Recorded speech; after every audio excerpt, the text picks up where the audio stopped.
Welcome to Speaker Meeting 2017, the alcohol section. My name is Jerry Banfield and I am an alcoholic. I'm very grateful to be here to share this with you today because alcohol nearly killed me. My sobriety date is April 22nd, 2014. That means that's the last day I had a hangover, and that's the day I asked God. I said, please God, I'll do anything to stay sober. Shortly after that, I had a thought laying in bed with my hangover that maybe going to one of those Alcoholics Anonymous meetings would be part of anything that you just offered to do. So then I committed to going to an Alcoholics Anonymous meeting. Now I go to Alcoholics Anonymous on a daily basis. I try and make a meeting every day. I get up, I do 5 things every day as a part of staying sober. First, I get up in the morning and I ask God, I say I'll do anything to stay sober today. And then I make a decision to turn my will over to God and pray for knowledge of God's will for me and the power to carry that out. I then get out of bed. I read these 2 books as soon as possible. You can see my daughter has thrown these around on the floor quite a bit and opened them up herself at 16 months old. So I read those 2 books every day. I have a sponsor that I call every day who's like an AA mentor. He's been sober for 38 years. I call him every day, and I have 2 people I'm sponsoring right now. I talk to them each day as well. I go to one Alcoholics Anonymous meeting every day, and then at night, I review what I've done with my program that day. I review my life, review how I did, and look for opportunities to make improvement. I try and make my life a living example because the 12-step in AA says we practice these principles in all of our affairs and carry this message to other alcoholics. So this is part of my 12-step work, practicing these principles in all my affairs and carrying this message to other alcoholics and their families, their friends, the people that love them, the people they work with, and anyone else who needs to hear this message today. I'm grateful to Alcoholics Anonymous for being there to help me, for all the men and women who were sitting in the room of AA right when I needed help. So let me explain to you why I needed help. Why did I end up going to AA? Well, a little bit of family history. My father was an alcoholic. He quit drinking at 40 years old. He said the last time he drank, he had more than 40 rum and cokes and did not get drunk. My father once was at a police station to pick his friend up, and my father blew a .36 or something like that, and the officer asked, how were you getting home? And he said, I'm driving. And they all left and he drove away. My father was quite the epic alcoholic, one that I would not live up to go through all the things he did. My father's father nearly died when he was over in Korea. As a soldier, he nearly died from drinking and had to be hospitalized. They thought he was going to die. He barely made it. His wife, my grandmother, told him there'd be no drinking in her household if he wanted to get married. His father died drunk driving on the way home from a poker game. You're starting to see a common theme here. His dad died on the way home from a poker game. He wrecked his car drunk, and he had all this money in his pockets. He went to the emergency room. Back then, they hung these concrete blocks on you when they did x-rays. They didn't know very well at the hospital about dealing with a broken neck. My great-grandfather had broke his neck, and when he made it all the way to the hospital, they hung the concrete blocks on him for the x-ray that killed him in the hospital. So my great-grandfather grew up with a stepfather who seems to have been very abusive to him and nearly beat him to death and kicked him out of the house. So it's a miracle that I'm even here after the generations of suffering of alcoholism in my family. My grandmother, on the other side of the family, also may have some issues with that. So alcohol runs rampant in my family, and I knew that. I remember my father drinking when I was 3 to 6 years old, getting drunk, yelling and screaming at my mother. I remember the terror of laying in my bed as Dad would do things like punch the clock and talk to his father for hours on the phone while he was drunk for $4 a minute. That is what I grew up in as a child, and thank God my father realized that mom was going to leave him if he didn't stop drinking, and my father realized he would not survive losing another family. My mother was already his second marriage, and he had already lost his first family and first marriage. I would say alcohol and drugs were a big part of that. So thank God my father sobered up when he was 40, when I was about 6 years old. My father didn't go to any meetings, though. He just did it on his own. And it was pretty rough for him. He had a lot of anger and emotional issues for 10 or 15 years after he sobered up that he just dealt with all on his own and mellowed out as he got older. So I knew all of this going off to college. I didn't drink. And I went to parties. I got through most of freshman year without drinking. People offered me drink after drink after drink, and I said, no, I don't need alcohol to have a good time. But what I did decide I needed alcohol for, I did decide I needed alcohol to have sex. I had a bunch of failings already, and as you may have heard in the previous section of this, sex was the very most frustrating part of my life, and I believed the lie that the alcohol companies, that kids in college, I believed all the lies that alcohol would make having sex easier. So guess what? The first time I drank, I got alcohol to help me have sex, and it turns out it didn't help. After 2.5 Miller High Lifes, I didn't care about sex anymore. I felt so damn good. I didn't care about sex. There was a beautiful girl with me who wanted to hang out, and I felt so good. I had this amazing buzz. I just laid there on the bed and this is so good. Because when you go through your life with a lot of background pain and frustration, when there's a bunch of anxiety, fear, resentment, depression, all these things boiled up in the background, you're just barely struggling to hold it together. And you throw a few drinks down, and all that goes away all of a sudden. You feel like the weight of the world's just been lifted off your shoulders. And that's how I felt. Like everything was restored to its proper place. So from there, I believed alcohol will make me feel better. That was my fundamental belief, that no matter what was happening, alcohol will make me feel better. So when you go around selfishly asking the question all the time, what will make me feel better? Or why do I feel so bad? The answer you're going to keep getting is, how do I feel better? Okay, what will make me feel better? Alcohol will make me feel better. And that's the answer I kept getting for 10 more years after that. About 11 years after that, I kept getting that answer. Why do I feel bad? How do I feel better? Alcohol, alcohol, alcohol.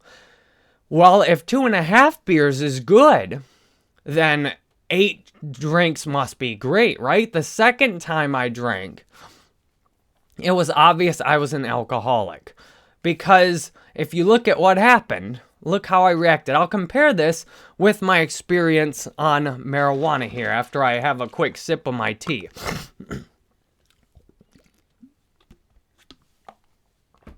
I appreciate you going through this with me in this live filming, because I believe these live filmings are natural like this.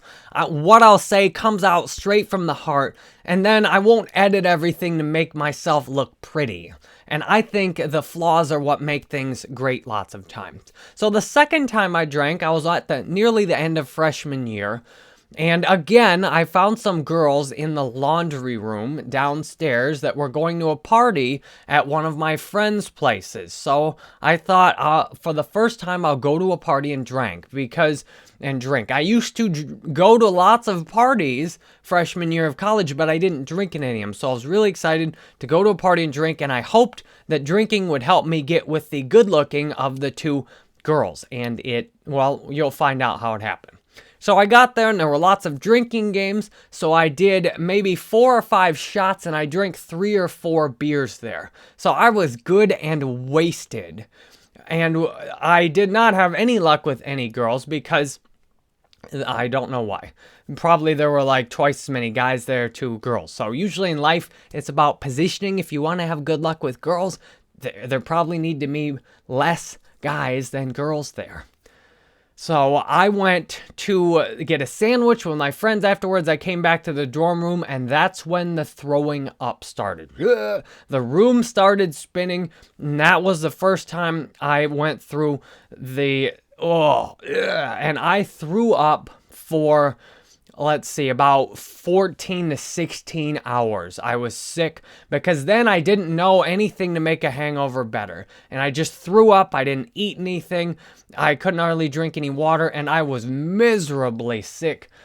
So the first day I drank and got drunk was the Saturday before Easter in 2003. So my first hangover was Easter on 2003, and I just desperately wanted to be back home with my family, with my Easter bunny, Easter basket, and not have a hangover. It was miserable. And there was this movie called Pay It Forward online with Jodie Foster, where she's an alcoholic, and it was almost like this message from the universe. Here's your future. You have a choice. Or maybe you don't, but I had this horrible feeling that that movie was showing me some kind of truth I didn't want to look at. Even then, the day after, Monday, I still wasn't feeling right. That was one of the worst hangovers I've ever had. It was absolutely brutal and miserable. And my father must have been overjoyed to hear that I'd had my first hangover in college from drinking. So from there, a normal person, a healthy person would back off. See, I'll compare an experience I had with marijuana a couple of 3 years later in college as a senior. So junior year, I started experimenting with marijuana when I drank. I'm fast forwarding a little bit, and I'll fast forward and move around all over the place. Junior year, I suddenly got the idea one day walking home from the bar that I thought it might be nice to smoke marijuana at some point. So the first time I ever smoked marijuana, I was walking home from the bar. Now, from the bar to my house was probably 2+ miles. And I was kind of antisocial, so I didn't get a ride, or I was so cheap I wouldn't get a cab, so I walked it. There was a bum in a public park near on the way home. And I stopped over and asked the bum if he had any weed, because I was smoking a cigar and I was drunk and I wanted a little something to spice it up. And he had a bag of weed in his pocket, and he sold it to me for $5 and helped me stuff up my cigar with the $5 of weed, which I then smoked and did not get any additional high or buzz from. I figured that was pretty pointless and stupid, so then I didn't bother with it for a while until senior year. Then I was a resident advisor. That means I was kind of like the guy in charge. There were like 20 guys on my floor, and I was the senior who was in charge of like 20 freshmen. So I went out and smoked weed with my freshman residents down behind the bleachers in like the football practice area. And that time I got high. I went down there, I'd been drinking a little bit, and we passed around a joint. I got high that time. I'm like, oh, this is great. So then I went down with another of my freshman residents one night, the third time I smoked weed, and I got high again. And I actually drove to Sonic drunk and high that night. I remember the lines on the road I felt kind of like I was floating while I was driving. Now, thankfully, Sonic was only a mile away, and we got back and forth alive. And I remember playing poker online. You see how all these addictions work together. And just having a blast, laughing it up, everything was great. Now, the fourth time I smoked weed, I got a different experience. The fourth time I smoked weed, I had just got my LSAT score, my law school standardized admission test.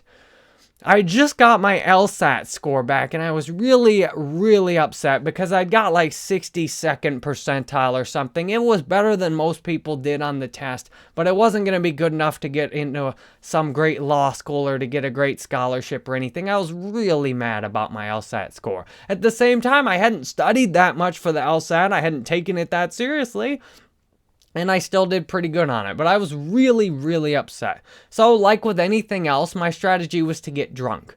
So I got wasted, and then I went down to smoke weed. I didn't mean to, but I just ran into some guys, different guys than I'd smoked with before. They were smoking weed, so I went out back right behind the dorm room, like in view of everyone. Now it was like 3 in the morning.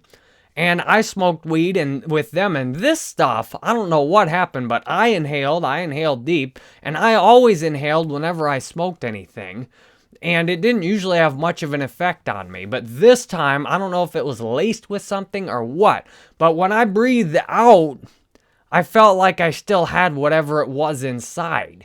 And I was like, oh my God, all right, let me do that again. So I took another hit, and I just got the feeling immediately like you've got about 30 seconds to a minute until your body just purges.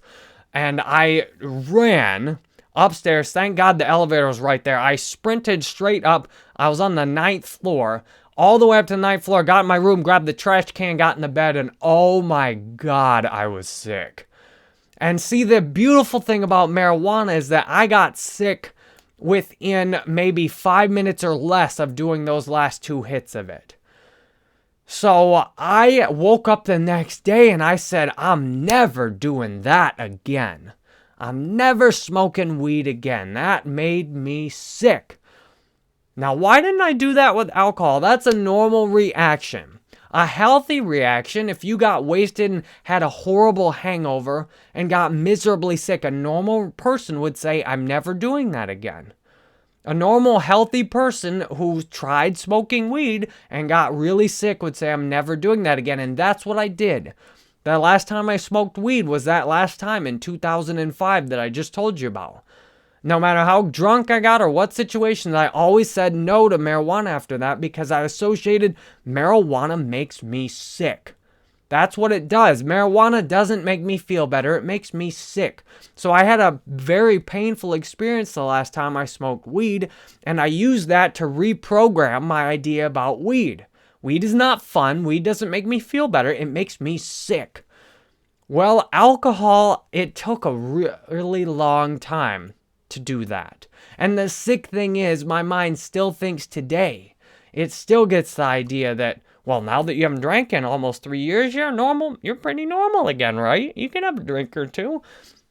Well, let me tell you about my alcohol. So after the second time I drank, a normal, healthy reaction would have been to never drink again, or to never have, say, more than 1 or 2 drinks.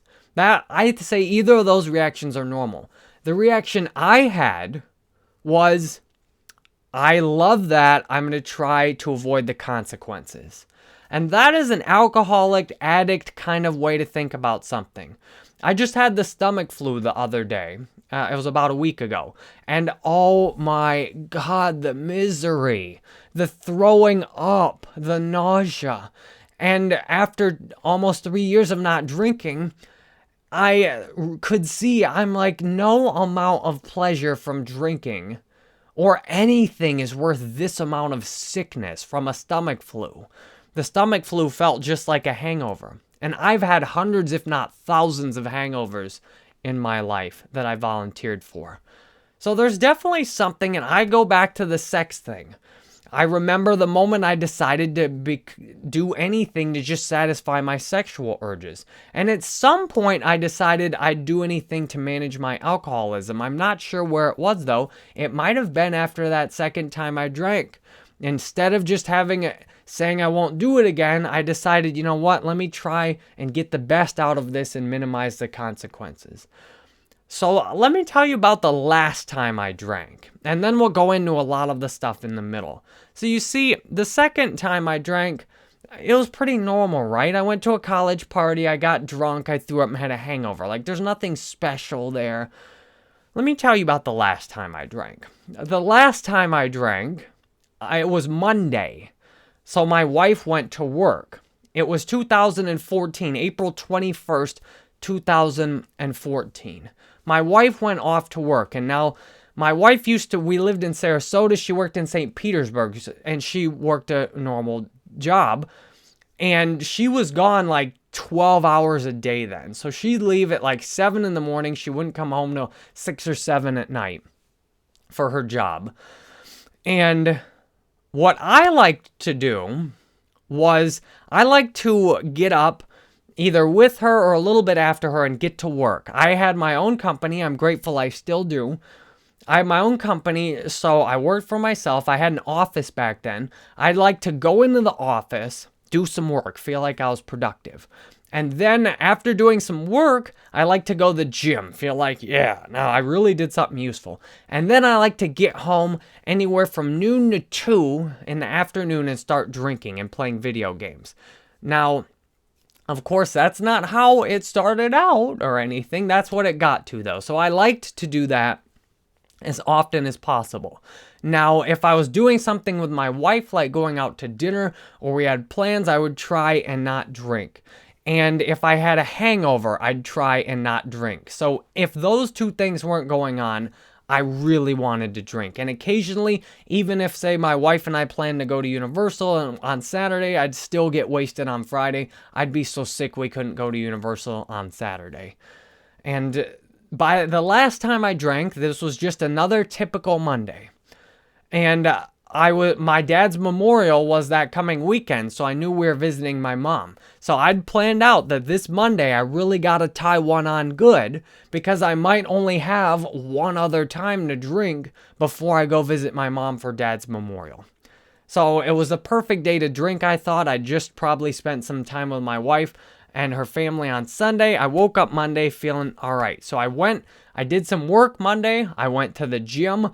I came home and I had this cup from college from 2003 and 2005 that I used to drink with. Talk about nostalgia. It would hold one 12-ounce can of soda and it would hold about 2 to 3 shots. The shot cup was like 2 ounces I used. I'd put 2 of those in. So you'd have like 2 or 3 shots worth of 70 proof strawberry Smirnoff in there, or the 70 proof Admiral Nelson's vanilla rum is what I like to use at the end. So in my closet, when I started drinking, I would try and have that particular day, I think I had about 2 gallons of liquor in the closet in my man cave then. So I knew I could just drink until I was satisfied. I was playing Call of Duty Black Ops 2 Zombies on the Origins map by myself, doing the entire Easter egg. So I sat down at around 2 in the afternoon, having had a productive day, knowing that my drinking was going to cause problems. I remember sitting there before I drank, thinking about some of the problems. Your wife's not going to be happy with this. Your body's going to feel like crap tomorrow. Can't you just play the video game without drinking? Because I loved playing the video game too. And then there was this little voice that coming into my head. Now, I try and avoid cussing, but here I'm going to give you verbatim what the thought process. You fucking plan this out. Let's fucking do this now. Don't be a bitch about it. And as soon as I think that is the kind of general male programming, the don't be a pussy male programming that a lot of men are programmed with. That programming kicked in right when I was trying to think things through. And as soon as that thought came in, my kind of response was like, fuck you, I'll show you. And I'll make this go away. So as I started drinking, I felt very uncomfortable, angry, on edge. And a couple of drinks later, I was in the middle of playing my video game, lost in the game, and just right in the middle of the same kind of buzz I'd got the first time I drank. Everything's okay. The world is fine. I'm not going to worry about how my business is nearly bankrupt. I won't worry about what my wife's going to think about this. I'm just going to drink.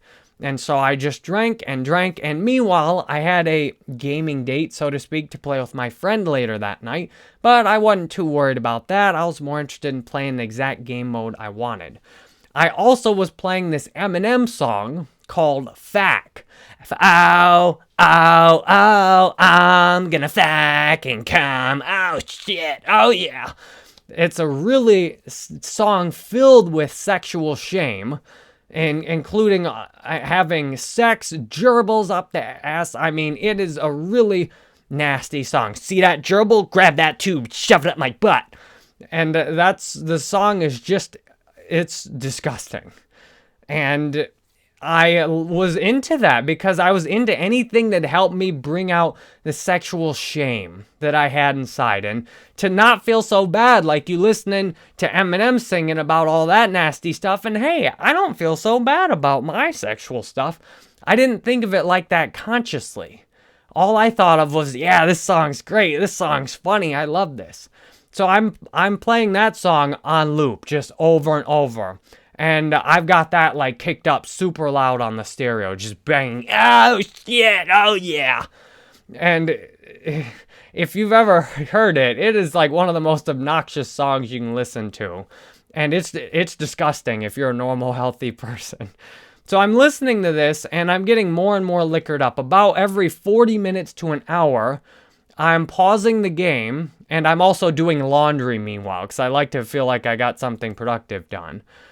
And I'm getting like a Gatorade bottle full of water, and every 40 minutes to an hour, I'm downing the whole liquor drink with the 2 to 3 shots in it, plus the can of diet soda, Diet Dr. Thunder, plus then the Gatorade full of water, because I know by this point I want to drink as much water as I can stand, so I minimize the hangover for tomorrow. So by the time my wife's got home from work, there's 5 or 6 hours of this that's went on already. So you're looking, I'm anywhere from 10 to 15 shots deep in liquor by the time my wife gets home, and I'm just getting started. My wife finally has gotten to the point where she can't hardly stand it, because she knows this will go on all night. And my wife stops me in the kitchen at one point, and she says I'm packing the stuff up and going to my parents' house tonight, which was an hour away, after she already was up there working that day. And I said, fine, so what? I don't care. Go ahead. I had no feeling. I was like a dead person, like a zombie. Here's the love of my life. Here, sex has been the biggest problem I've had in my life. And here's the love of my life, frustrated, miserable, hurting, and I have no feeling. I can't feel her at all.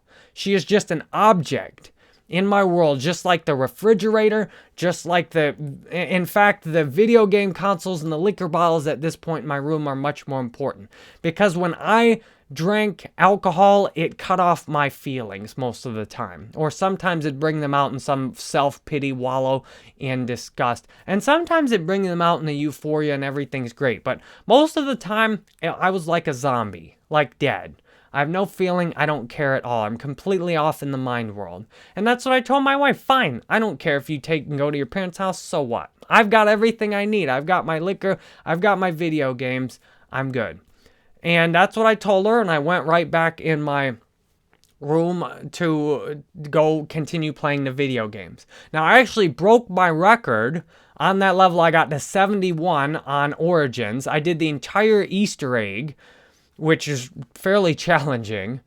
And I played that game for 6 hours. My wife must have listened to that fact song play 10 or 20 times in a row at one point at just ridiculous volume. She used to use earplugs and go to sleep. Thank God that she was able to call her mom, and her mom encouraged her to stay. I would hate to have seen what happened that night if my wife actually did pack up and go. I would have hated to have seen what happened when I realized what I'd done. Thankfully, that happened the next morning when I was hungover instead of when I was drunk. So as the night carried on, I started playing games with my friend. And I've been gaming with him. I've been a friend with him since sophomore year in college. He's known me really well, and we're both married. And I was asking him while we were playing the game, I said, do you ever have thoughts about being with another woman, about being unfaithful? And he was really uncomfortable hearing me talk about these things. And when I drank, I got a lot of awful thoughts and frequent thoughts about that, and I often would then be watching porn. Even when my wife would have been with me that day, I'd end up watching porn at night if I was drinking. And I was getting horrible habits. I'd made these habits earlier in my life. The problem is, just because my life got better, these bad habits didn't go away. I'd made most of these habits of drinking and playing video games and then looking for love in the wrong places. I'd made these habits when I was younger and single and lonely and frustrated, but just because I had a wonderful wife that loved me, they didn't magically go away. I had to deal with them and look at them, and doing this is a part of that. That's why I'm here. That's why I'm doing this, is to heal these things. So after my friend went to bed, so all this time I'm continuing to drink. So by about midnight or so, maybe 1, my friend goes to bed, and now my wife's in bed. I'm all drinking all alone. The house is all quiet, and now I've been drinking nearly 11 or 12 hours. I'm probably anywhere from 20 to 30 shots deep in liquor by this point, and I'm drunk and I'm lonely, and out of nowhere, then I start getting my bad habits. Then I start, one of the worst things I was doing, so I was looking at porn. One of the logical leaps you make from looking at porn online is looking at opportunities to potentially get an escort to come over. So I ended up, in the course of looking for porn, I ended up finding a website with escorts. So I was looking at these websites with escorts on them, and thank God I never did that while I was with my wife, because I'm sure I would have killed myself if I did. I'm absolutely certain about that. And that's what this was. This was a desire to die. This wasn't something like my wife wasn't being absolutely perfect, because she was. This was a desire to die, to ruin my life. That's what this was. And so here I am, after I had a great day before this, I thought, at the time. I had all the fun I liked to get out of drinking. And at this point, then I'm looking at these things online, I'm feeling this horrible sense of shame, and I'm feeling this little nagging voice keeps telling me, you're going to really do this. At some point, you're going to stop looking. You already did this when you were single before. You're going to really do this while you're with your wife, and that's it. You do that once, and you're going to kill yourself. So then, to get distracted out of that, I had an awful online gambling habit as well. And I will tell you more about that in another section. But long story short, I hadn't gambled online for, at this point, 8 years, or maybe 7.5 years. The last time I'd gambled online was December 2006. So the last night I drank, I managed to find a way to sign up. I think I signed up on some gambling website. I managed to get $500 off my credit card onto the gambling website. Now, keep in mind that I was nearly broke and bankrupt at this time. All my credit cards were almost maxed out. I had hardly any cash left. My business was failing. And what do? I throw $500 on to a gambling website, and I start playing Texas Hold'em. Now, when I used to play Texas Hold'em in college, I'll get more into this, I used to have like a 60% win percentage if I went one-on-one with people. So I was a little better than average. But sometimes when I'd get drunk, I'd really tilt. I'd either just go crazy and play perfect and take everyone's money, which would happen occasionally, but most of the time I'd just get really loose and stupid and lose all my money. And that's what happened. I got really loose and stupid, and in about 2 or 3 hours, I lost, meanwhile making new drinks the whole time, I lost all of my $500 online. And what did I do? I sat there with customer support for 2 hours trying to get them to let me put more money on. I was trying to put even more, another $500 on. Thank God I didn't think to just sign up for a new account and use a different credit card. But by that point, it was about 5 or 6 in the morning. I'd been drinking by then since 2 in the afternoon before. I would estimate somewhere I drank between 30 or 40 shots, probably about a quarter of a gallon, a liter or so of hard liquor by then.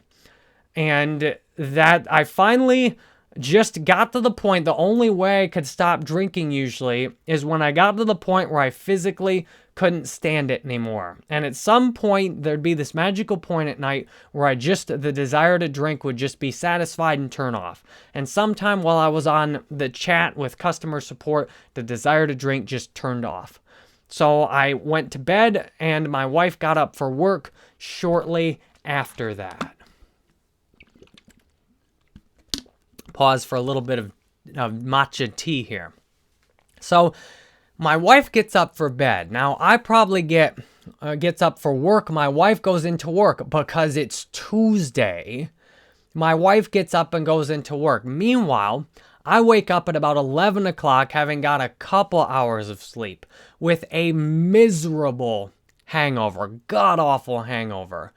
And I threw up blood that day. That was the first time I ever remember throwing up blood. And I got in the toilet, out on my knees, throwing up blood. And then, thank God for that blood, because seeing that blood scared me. Now, a lot of the times I'd had hangovers, I just kind of figured I was paying my dues. The blood scared me, and it scared me enough to start thinking about what had happened last night. Thinking about what I'd looked at online. Realizing that you keep shopping, you're going to buy at some point. And realizing that when my wife was vulnerable, asking me, pleading with me to please stop hurting myself, that I just could, so what? Go away. I don't care. And realizing that I don't have another time to drink.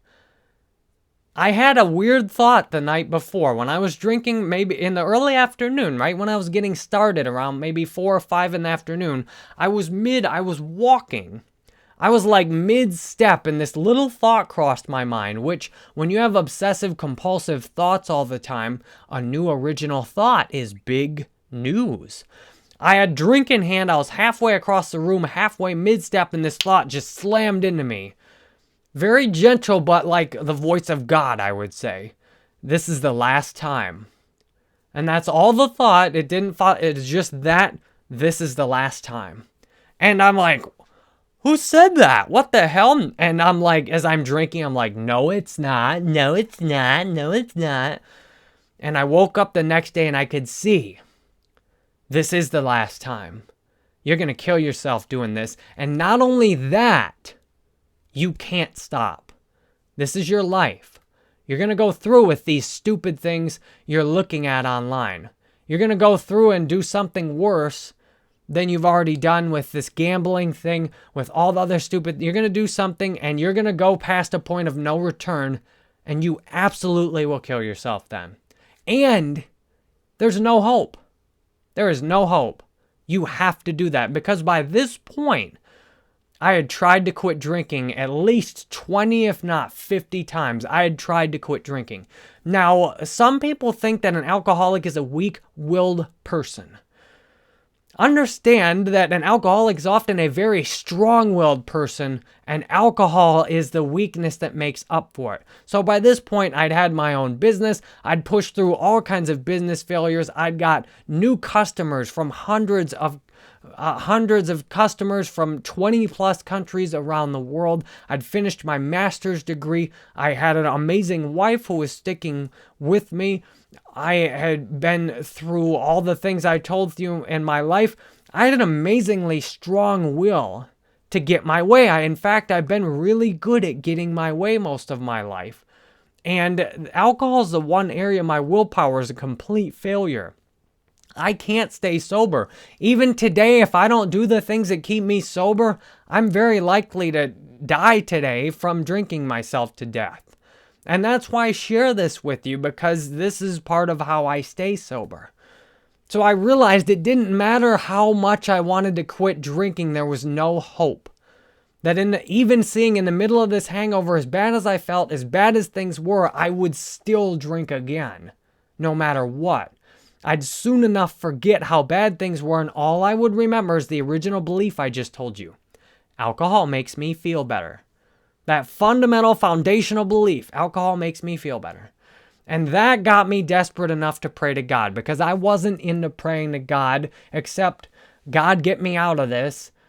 Just before this, maybe 8 months before this, I'd got some chlorine in my eyes, and I washed them out with water so much that my vision was completely blurred. I couldn't hardly see after 30 minutes of washing my eyes out with water.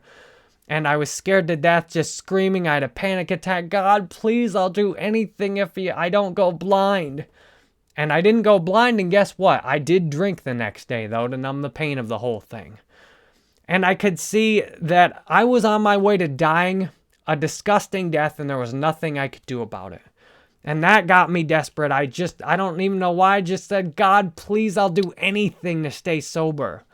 Because I realized at this point, I didn't know what to do to stay sober. I couldn't stay sober. It didn't matter if I wanted to, I wasn't going to.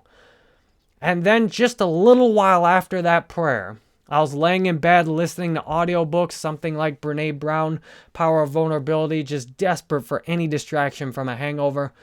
Then I got this little thought.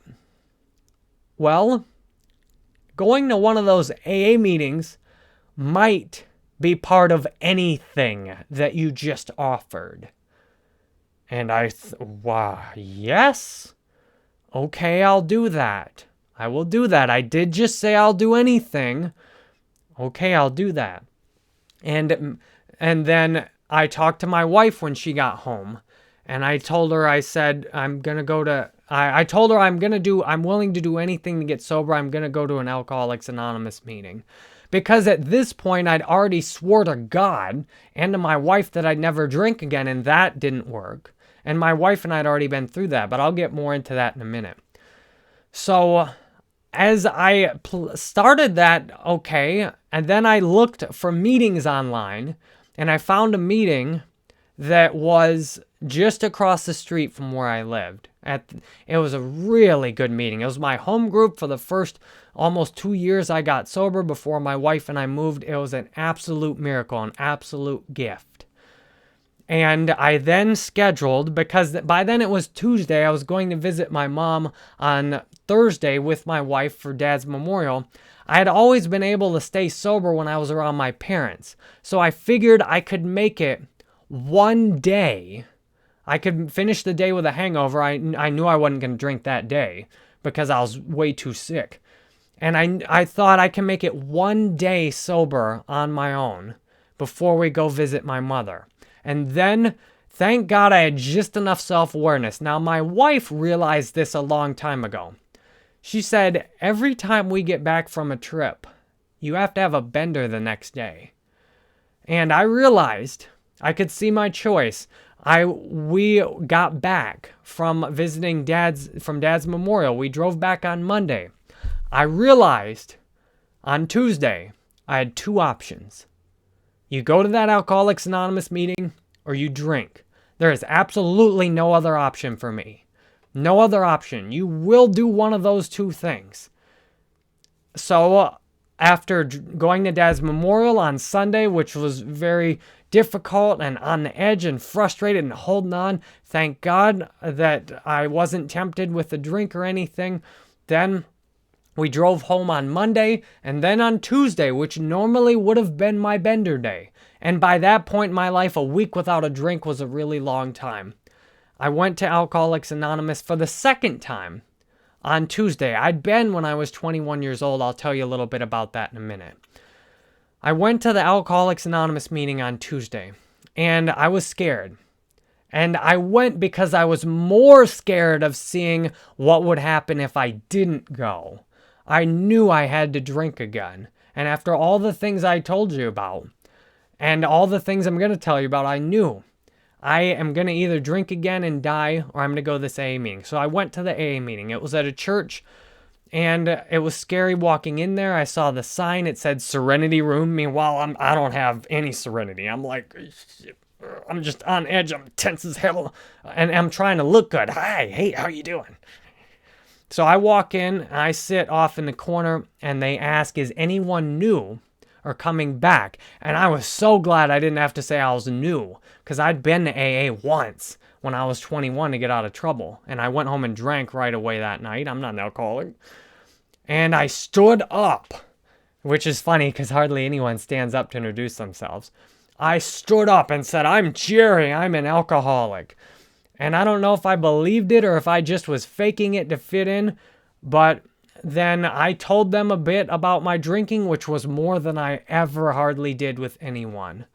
Was actually tell them a little bit about how ugly my drinking was. Because I figured I'm not that bad. I drink at home. I play Xbox. Come on, I'm not that bad. And what I noticed is I didn't realize they were having the whole meeting about me. because I couldn't hardly listen. The only thing I noticed when I got done with that meeting, I got back in my car, I cried. I felt grateful. I could feel the people who prayed for me. I felt like the universe said, thank you. Thank you. I could feel my dad, who had died at this point. I could feel him saying, thank you, my son. Thank you. I've been waiting for you to get sober. Thank you for taking better care of yourself. And that was the first time since my dad had died, I felt really connected with him. And I just cried, and I felt so good after that meeting. I said, you know what? I'll go to one on Thursday.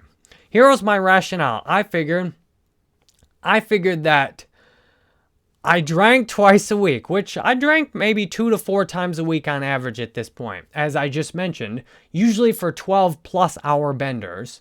So I spent about 20 plus hours a week drinking, and then often 10 to 20 hours a week having a hangover. So drinking was like a full-time job and then I planned the whole rest of my life out based on my drinking. So I figured, well, I'll go to 2 meetings a week. That'll probably do me real nice. So I set it up to go to 2 meetings a week. And for the beginning, that worked really well. And I stayed sober. Now, keep in mind, at the first meeting, they said to go to 90 meetings in 90 days. I didn't hear that. I didn't even consciously hear that. I decided to just do 2 meetings a week. They said to get phone numbers. I got no one's phone number. They said to become a member of the home group, and thank God that's the only thing I did, because being a member of something means something to me. I got the book out, and I hardly see anyone that came into that meeting knew do this. I went straight to that book. After the meeting, I opened it up, and I wrote my name in the membership book, and that membership meant something to me. I didn't get a sponsor like they told me. The only thing I did, I became a member of that group, and thank God for that. So before I tell you more about my recovery, I'm going to tell you a little bit more about how I got to that point. How did I get to the point where I saw that my drinking was utterly hopeless? If you just looked at it from the outside, you might not think it was that bad, and I could just easily minimize it. Well, what did your drinking look like most of the time? Most of the time, I drank while my wife was at work. I tried to keep it down and be respectful while she was home, and I played Xbox. So most of the last year or 2 of my drinking, I drank at home while I was playing video games. You might think, and it's easy to rationalize, that's kind of harmless, right? Well, that's what my drinking looked like while I was trying to control it. And I told you how ugly that was. Let me explain to you some more about my drinking before that, because you don't get to grow up past these things. You just get in periods where it's a little nicer. But all those nastier things, all those things that happen to other people but haven't happened to you, you're eligible too.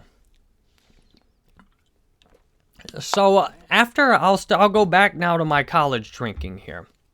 So after the second time I drank in college, I didn't get to drinking too much for a while. I had a few drinks with my friends here and there. I was actually kind of a normal drinker for a while. I tried to avoid getting wasted because of what had happened before, and I went to the same party I'd got drunk at. I drank a little less, and I had myself convinced I'm not an alcoholic. There's no problem with me. Look, I just made a little mistake. There's a lot of fun to be had in alcohol, and I'm going to have it. So as I got into sophomore year, I met some friends that drank. So freshman year, I'd set my life up around being sober. So most of the people I hung out with didn't drink, because when you don't drink most of the beginning of freshman year, you make friends who don't drink either.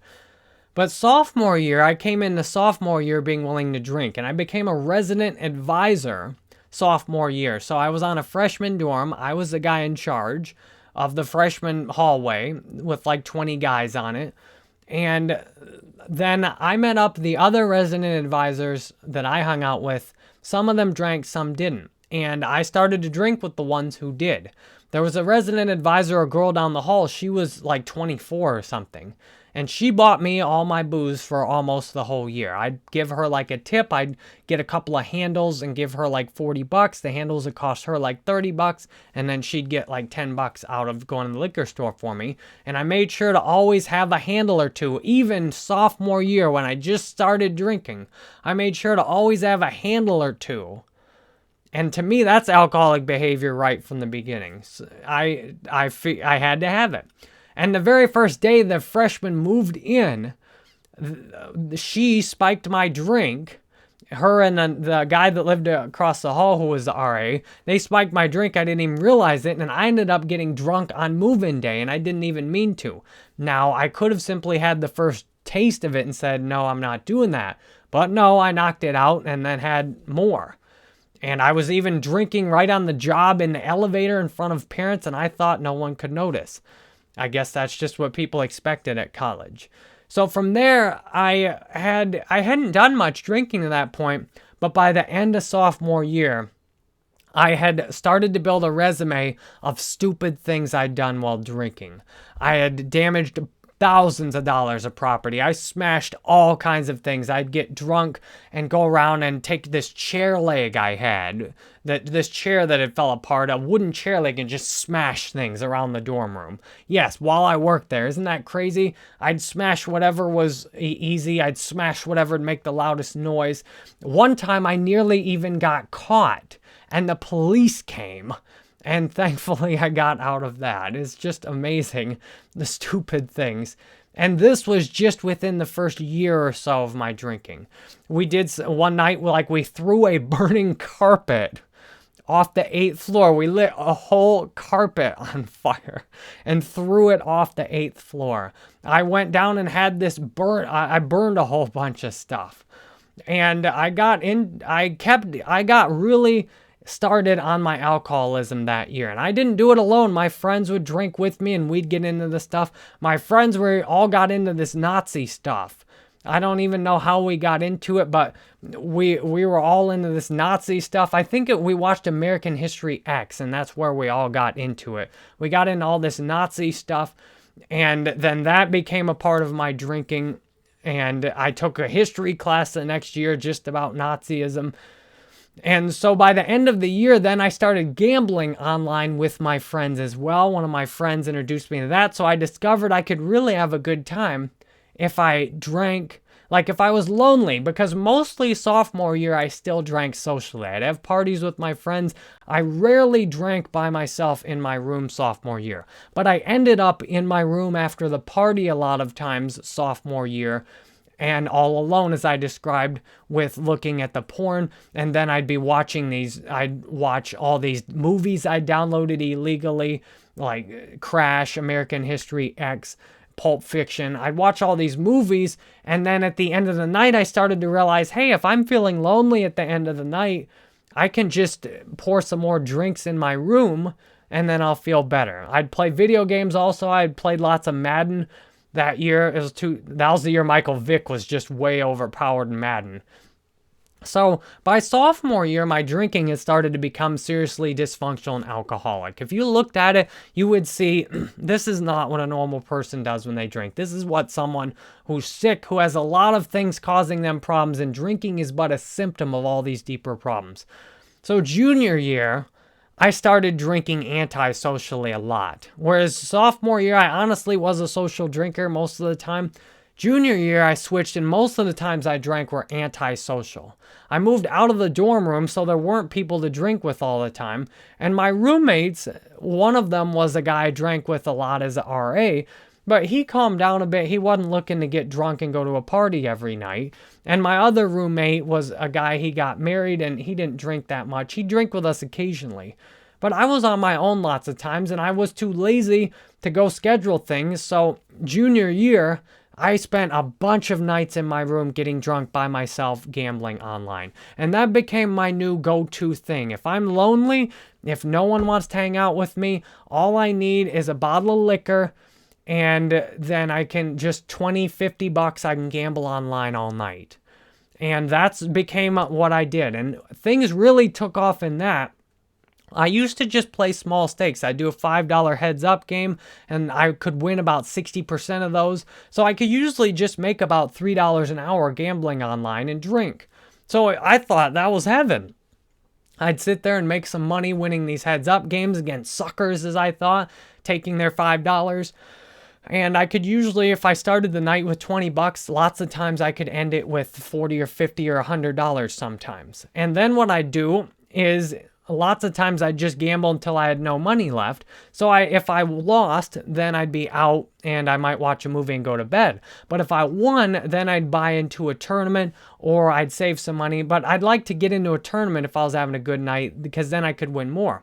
Well, one night I bought into a $10 tournament with thousands of people in it and I got second place.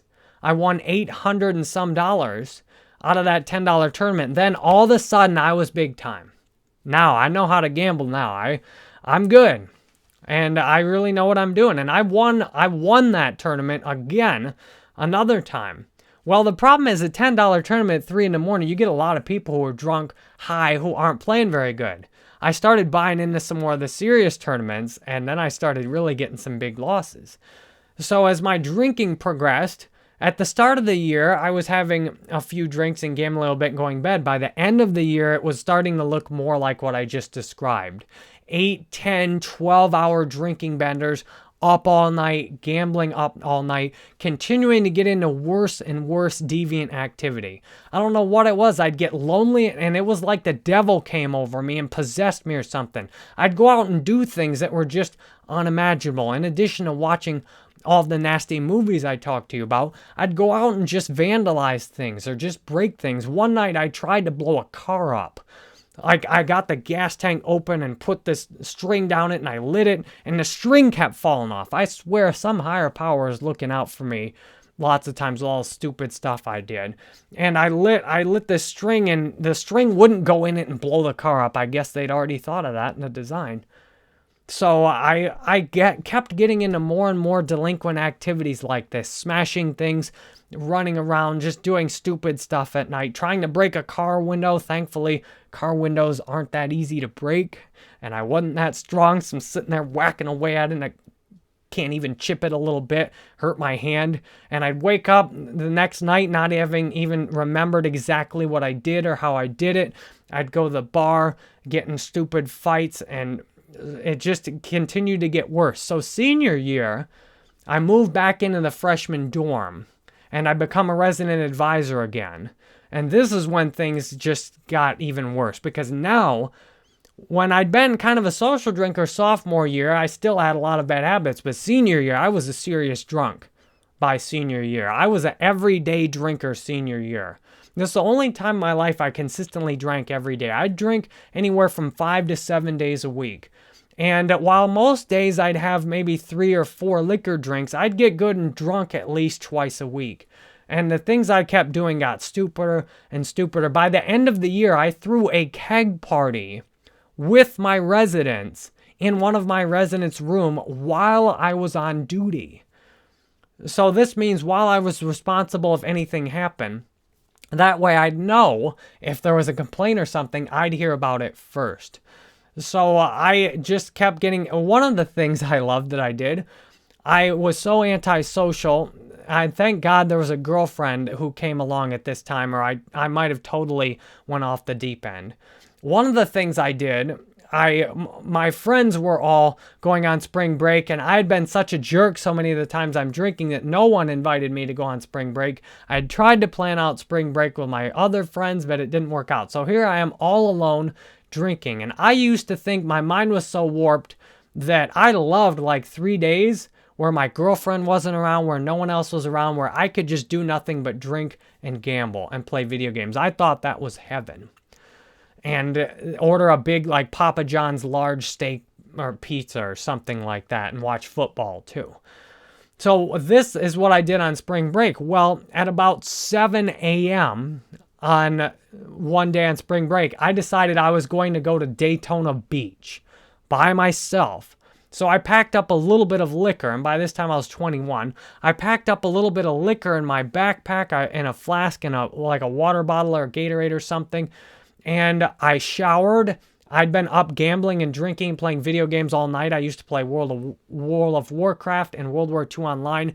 I walked probably 4 or 5 miles to the bus station. I got hundreds of dollars out of the ATM. I was really cheap at this time too. I bought a $70 bus ticket to go to Daytona Beach. And this was from Columbia, South Carolina. So this was a long trip to be taken at 7 in the morning with a hangover. I got in the bus station. I sat down on the bus feeling real good.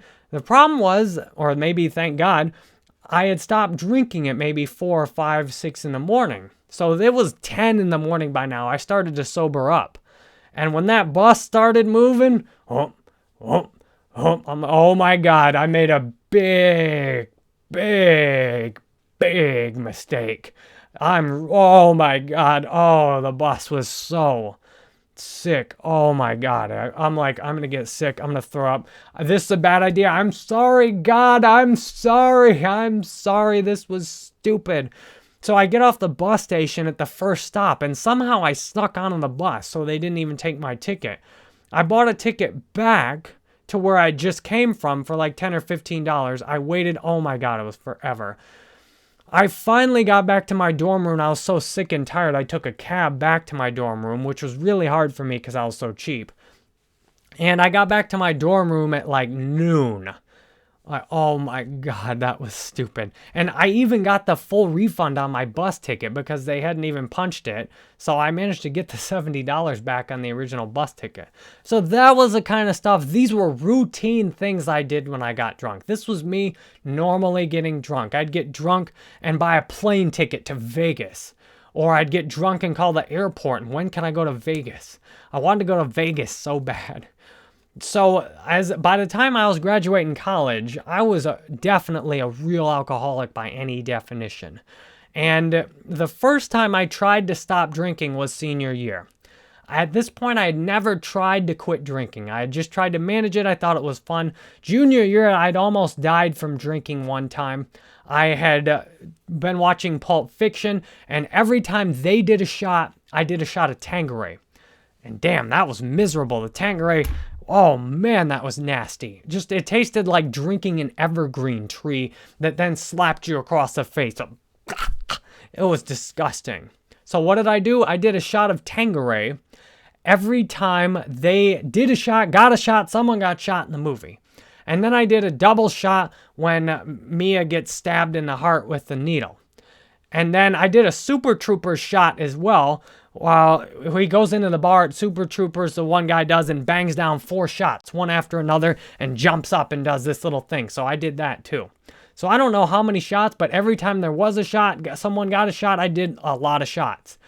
By the end of the movie, I just threw myself in my bed and passed out.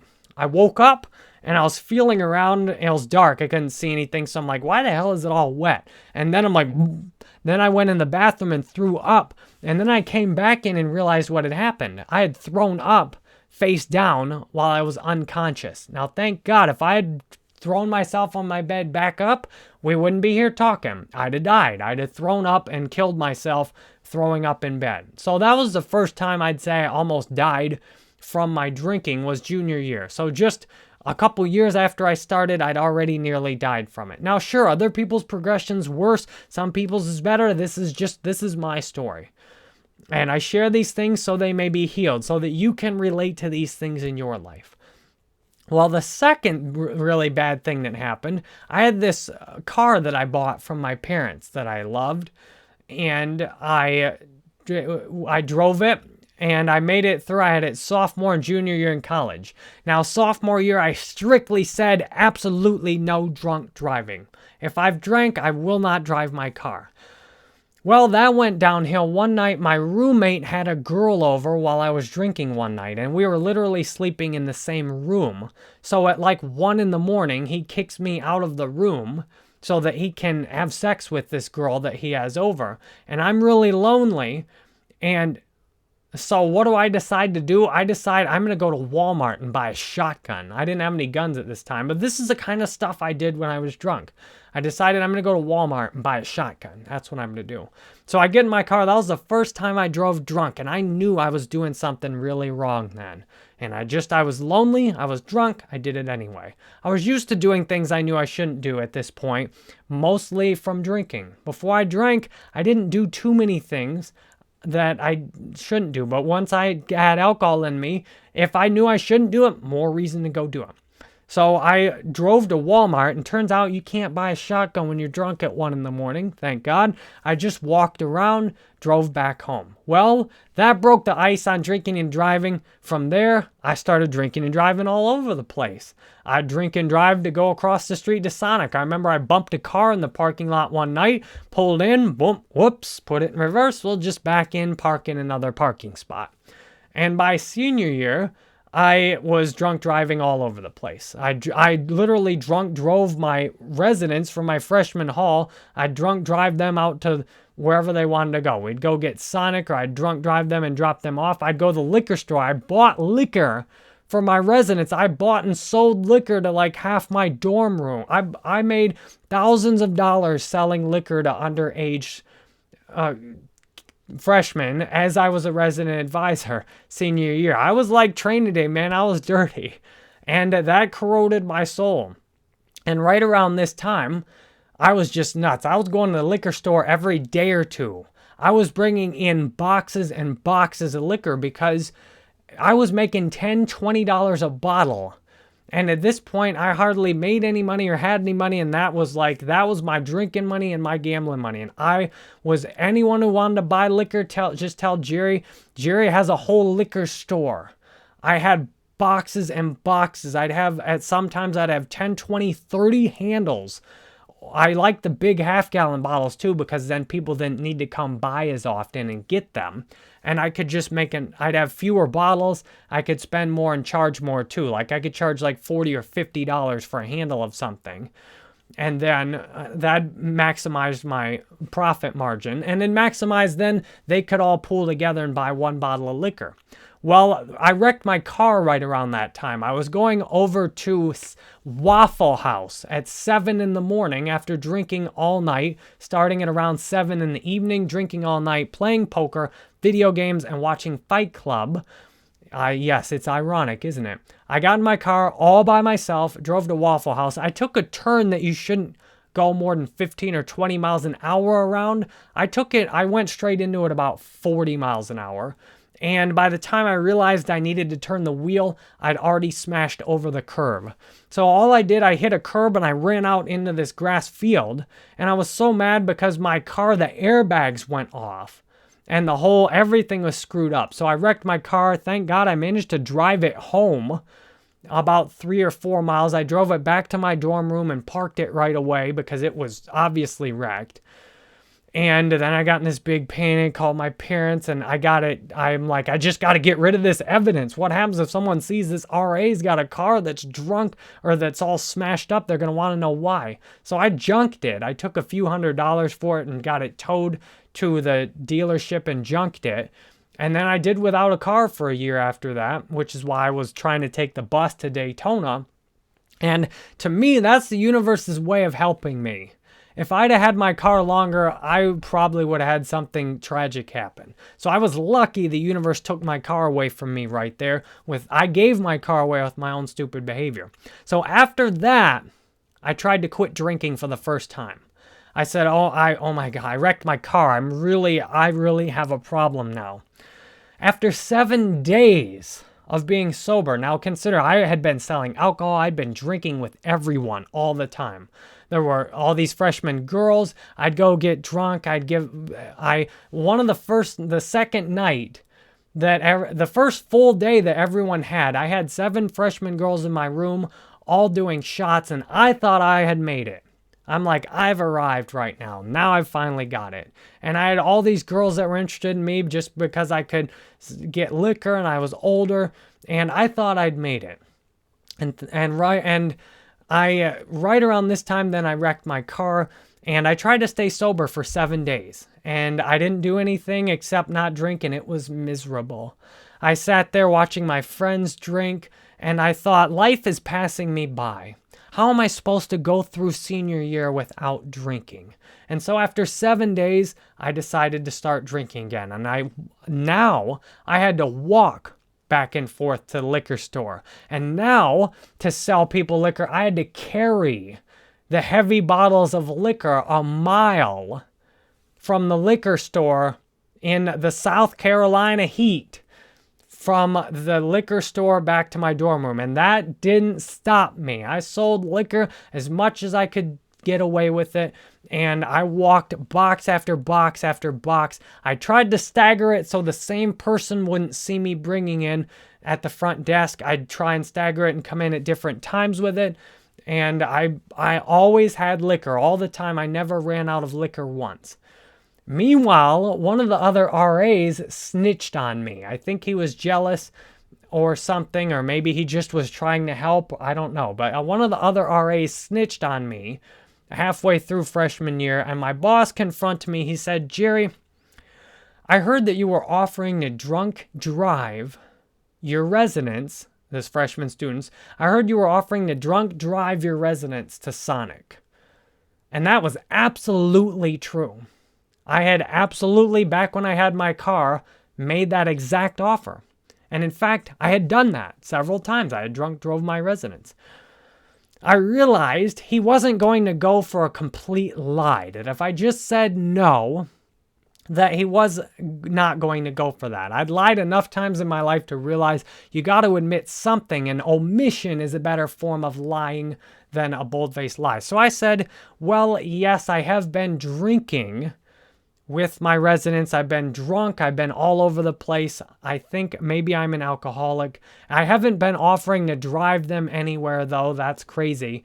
So I made it sound like a reasonable exaggeration on whoever had told, well, I know who did it, but I made it sound like a reasonable exaggeration that he had seen me drinking and he just exaggerated or heard me saying things. So I admitted that I'd been drinking around my residents and that I had a problem with alcohol. So I suggested, now I don't remember how I came up with this. I don't remember where it came from. I just thought it looked, I don't even remember where I heard of Alcoholics Anonymous. All I knew is I wanted to get out of trouble, and I just had this idea. You know what? If I tell him I've got a problem with alcohol, if I go to an AA meeting with him, that'll give him something concrete he can discipline me for, and then I won't have to get fired. Because one of the other RAs had already got fired for doing the same kinds of stuff I was doing, except he had a party where some girl got sick and nearly died or something like that. So then he got fired after that. And then I went to this Alcoholics Anonymous meeting, and it was one of those meetings where you sit at a table. There were like 8 people there. It was a very close-knit meeting. And I was the last person to share. So 6 people shared before me that they were an alcoholic. They shared their experience. Then my boss went with me, and he may have had some drinking problems as well. It seemed like he did. He didn't say he was an alcoholic, but he talked about some of his problems with drinking. I just introduced myself as Jerry. I said, "Hi, I'm Jerry," and I talked about some of my problems with drinking. And I didn't get a white chip. I didn't have any interest in AA. I didn't want a sponsor. I didn't have any interest in getting sober. In fact, I was eager to prove I wasn't an alcoholic, because the people in that meeting told stories that weren't as bad as mine, I thought. One lady had left a bathtub running and flooded a house. Another guy was talking about ducking around in BILO, trying to hide his alcohol buying. And these were things I absolutely could relate to. But I wasn't ready yet. I was happy enough. I hadn't had enough pain to change my mind. So I went straight home and had 2 liquor drinks. Now, the same kind of liquor drinks I was then drinking 9 years later, almost. I had 2 of the shots in each one. So I really had about 4 shots when I got home in 2 different liquor drinks. And I said, look, I'm not an alcoholic. I had 2 drinks and I went to bed. So that was the first time I went to Alcoholics Anonymous. Now, after that, things continue to get worse, because there's a certain amount of hell to knowing what you are, to knowing what's wrong and doing it anyway. So after that, I had this little bit of a knowledge that I shouldn't be in the liquor store. Before that, the liquor store just seemed like candy. This is great. This is heaven. I knew on some deep level that I was doing the wrong thing now, because I'd heard people share their experience with it, and it was about the same as mine. And I was starting to relate to this. So my drinking started to get even more and more shameful. And I started to do scarier and scarier things when I got drunk. One night, I had a ski mask because I used to go snowboarding. And I put on all black and got one of my knives out and was gonna plan to go do something terrible. And thank God there was a mirror on the door. Now, I'd been drinking all night, and I looked in the mirror and I saw the person in the mirror, and that stopped me from it. And thank God. There's so many more things, so many things like that. So many things I almost did. So many stupid things I almost did. And I was a horrible boyfriend too. I'd get drunk and literally pass out on my girlfriend. She could barely even breathe. And one time I passed out on her in a chair. She could barely breathe or get up because I was so heavy. And I was terrible. My girlfriend wanted to come drink with me. She was a freshman. She wanted to hang out and have fun, but I knew she couldn't handle all my drinking. She couldn't handle the depths of my drinking, and I felt like I needed to protect her from it, so I kept her away, and this made her really mad. When I had like a big party, I'd try and not let her come over. Like when I threw a keg party, I told her she wasn't invited. And I did that, all kinds of stuff like that to her. And she built up a big resentment over it and eventually dumped me so that she could go have a boyfriend she could drink with on a regular basis. So after I graduated from college, things started to get really messy, and I started trying to do a little bit better. I started trying to get sober. After I quit college, I had one bad thing happen after another.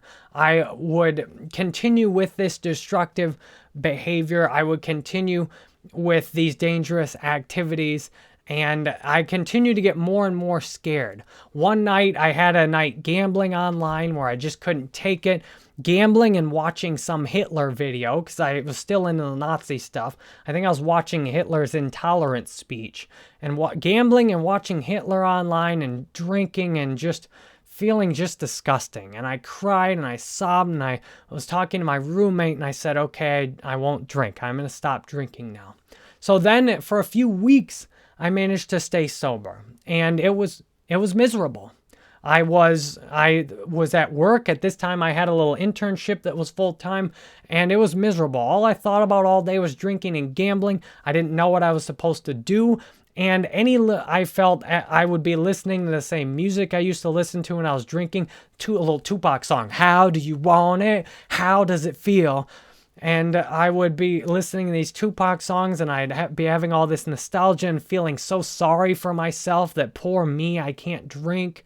What am I going to do now? And at that point, I decided the gambling had to go, because I'll talk more about the gambling. The gambling was a horrible addiction. That was the most overt, outward addiction I've had. The most purely addictive, least fun, it was rough. So I realized I needed to replace my gambling with a better habit. So I realized I would just stop gambling online and start playing video games instead. So I started playing video games instead, but at the same time I was trying to get sober. And then any little thing that would happen would knock me out of sobriety. For example, after a week or a couple weeks sober one time, my roommate wanted to paint. And he said we should go he's like, you want to go get a few beers and paint? And I said, sure, because I just didn't know how I could paint without having a few beers. And soon enough, getting a few beers to paint turned into me getting liquored up, getting drunk every night. I tried to get sober a whole bunch of different times. I tried to just stop drinking, and every little thing would get me back to a drink. I had this job I didn't like. I quit where the people were all lying there who were getting ahead. They were lying and scamming people. They were making sales for a national telephone company, and the ones who were doing the best and making the biggest commissions, the one that trained me and showed me how he was doing it, he was just outright lying and scamming the people. So what did I do? I didn't know what else to do except go to the liquor store, get a pre-mixed gin and juice, and sit at home and watch a movie. And then I got a job as a correction officer, And that my drinking really got absurd then because I worked a night shift. So I started drinking before I went into work. So I started, and at the same time, I got some kind of like chronic fatigue syndrome or mono or something. I got really sick and my organs started swelling up. And meanwhile, corrections was a dangerous environment. These kids had nearly beat people to death in there. Officers that permanently disabled. This was a dangerous spot, especially for a young white boy with an attitude to be working. This was a very dangerous place for me to be working, especially with my attitude. So I was going in to take the edge off. I lots of times would have 4 or 5 Bud Selects before I even went into work. I didn't do that until I smelled someone else drinking one night at work and I said, hey, I'm going to start drinking before I come in. So after about 6 months of working in corrections, things had got just scary. One night, I had relapsed on gambling, and I'd bought a new gun, too, after having a scary drunk night where I was like, we had some party, and by the end of the night, there's this guy trying to hook up with this girl on the couch, and I'm like laying behind them listening to them. And because then I'm like, well, if this guy hears me back here, he's going to beat my ass when he sees me. So I got a couple of big kitchen knives. And I guess they heard me breathing behind them or something. And so they get up, they're messing around on this couch. I think she was cheating on her boyfriend or something with this guy. And here I am laying down with 2 big ass kitchen knives looking just absolutely psycho. Meanwhile, then my roommate comes out of the room and he's naked. He's got some girl in there and he's got a gun. So I go put the kitchen knives away and thank God they didn't call the police or anything. So after that, I'm like, well, I need to get a gun now. So I buy this gun, and then one night I get drunk, and every time I win a game of poker, a heads up, I open the door up and fire off a couple of shots into the air. So I was just going insane with this stuff. And then my roommate comes home, he's like, did you go to the range yesterday? I'm like, no. Because there's these casings that just were on the ground by the front floor. And thank God no one called the police because I decided that night if the police come rolling in, I'm just going to open up with my little .22 pistol. And thank God they didn't show up. So I was hardcore. I was insane. I listened to Tupac all the time and these gangster things. And I'm thinking I'm some gangster. I'm some thug. I got just pissed one night. I took my gun out and I was looking to just get into trouble and have a gunfight with someone and to shoot somewhere up. And then thank God, I walked around and I realized I put myself in the exact spot where I pictured kind of getting into it, finding someone. And thank God I realized then that I either needed to do it or take my drunk dumb ass home and go to bed. And so thank God that's what I did. And that one thing there, that was one of the first really shameful things I'd ever done that came up in Alcoholics Anonymous. I felt really bad about that. That's the same kind of, and what's a miracle is you see all these bad things that happen on the news. For every one bad thing that happens, there's 100, if not 1,000 or 10,000 things like that I did, things that almost happened but didn't happen by the grace of God or by some grace. For every one thing that does happen, there's all kinds of horrible bad things that don't happen. I've been through hundreds of those kinds of things like that. Just stupid things that almost happened, but nothing happened, and thank God. So once I got my gun, things got just even stupider. And it wasn't long until the gun was pointed at me. And that was another time I tried to sober up. So I tried to sober up. Well, I sobered up in 2007 in corrections. The kids, I was talking back and forth with these kids. And these are kids I was working in juvenile corrections. Now in adult corrections, if the kids misbehave, you could just beat the adults up and beat them into submission. The kids, you couldn't touch them though, because then they could file that you'd hit a kid and you could get a felony and get put in prison yourself.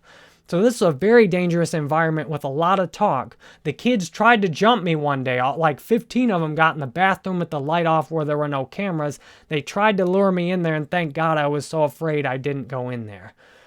And meanwhile, work, they were just trying to get me to quit. Most of the white guys that came in quit within 24 to 48 hours of their first shift. And I made it there 4 months before I just had a complete breakdown. I was sick. I was drinking before coming to work. I was getting hostile with the kids, and something bad was going to happen. And thank God, I realized that my life was so bad, I needed to sober up. So I went home.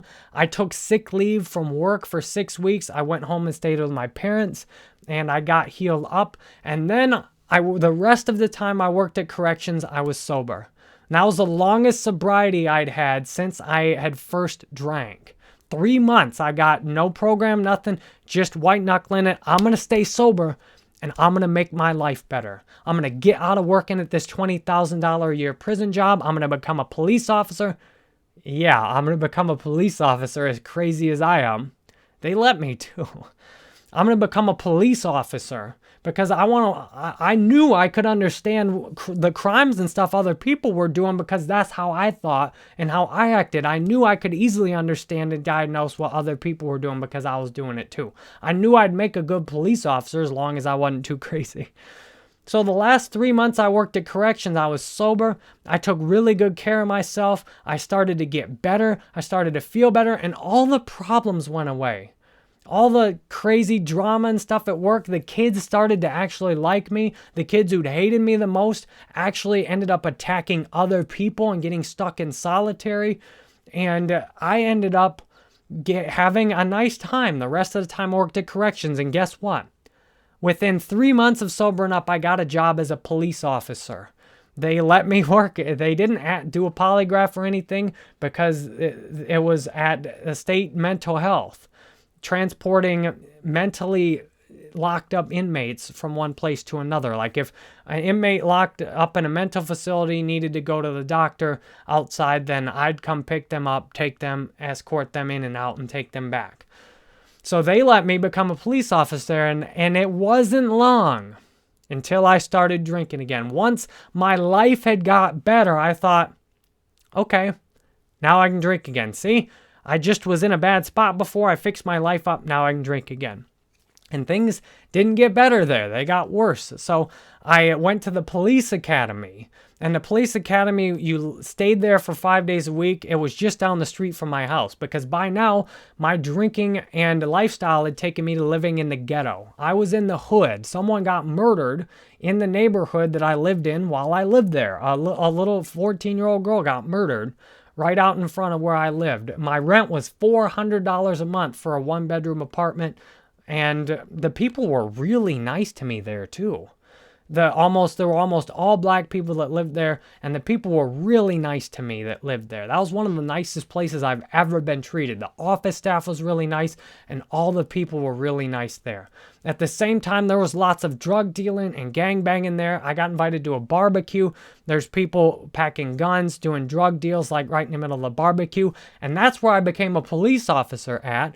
And we just got this mutual respect. I'm not going to mess with you. Don't mess with me. I don't care what you're doing. I'm off duty. I'm not going to mess with you. Don't mind me. I just go to work somewhere else. So it worked out really good, actually. And then once I got to be a police officer, I got my ego back. While I got really down on myself in corrections, and that motivated me to try and stay sober, I got my ego back. So then I started drinking again. I thought, I got this again. I got this. So I started drinking and going out with my friends and partying while I'm in the police academy. And then my girlfriend dumped me halfway through the police academy. And then I got suicidal. I had that little pistol to my head, and I was going to do it. And I'm very grateful I didn't do it.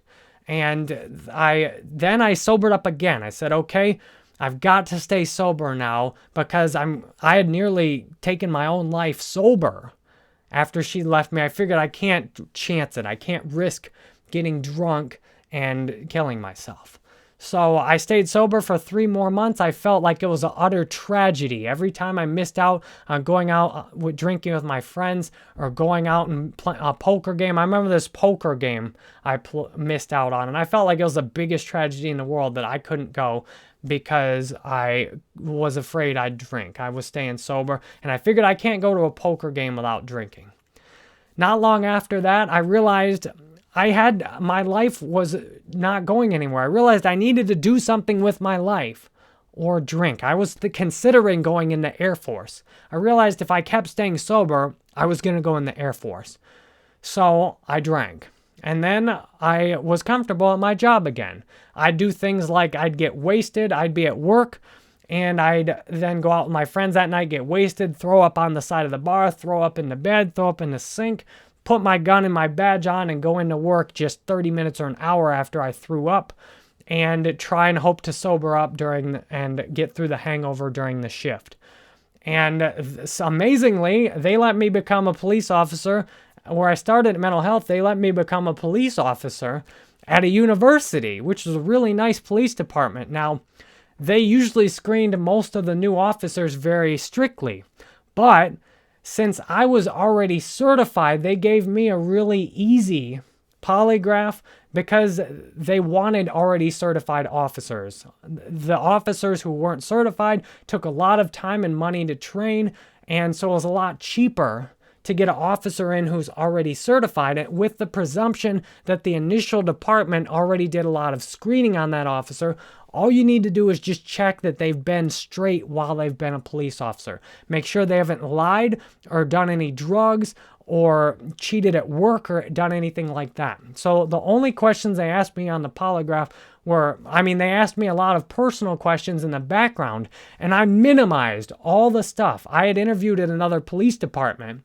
I had done really poorly there, feeling guilt-ridden and shame, and so I practiced, and I did really good minimizing everything I'd done. Well, I just did that by accident.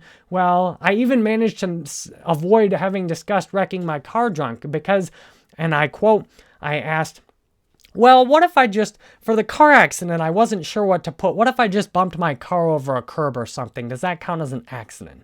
And the guy's like, no, that's not an accident. There wasn't a police report or you didn't hit another car or anything, did you? And I said, no, I just bumped my car over a curb.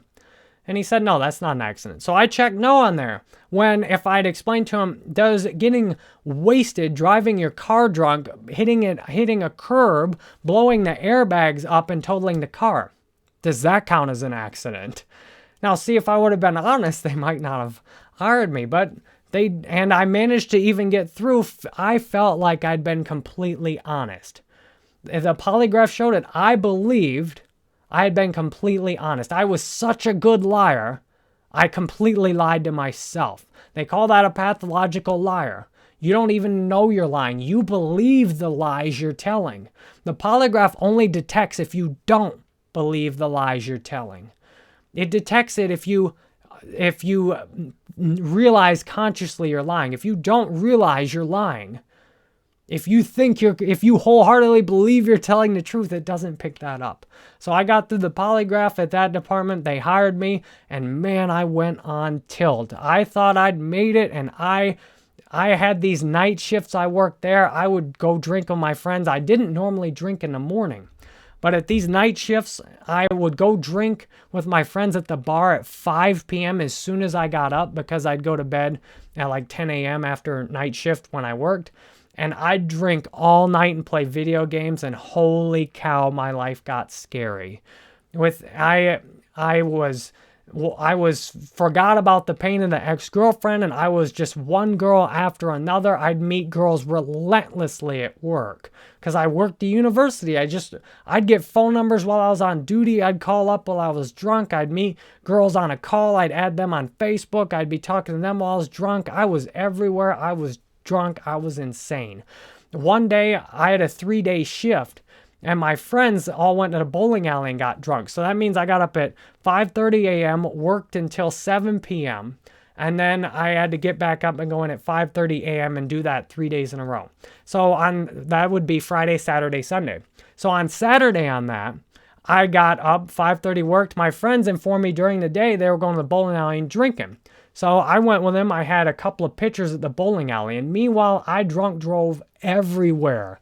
I bought a new car before I was a correction officer, and I drunk drove everywhere. After initially not wanting to drunk drive, when I was a police officer, I drove drunk all over the place.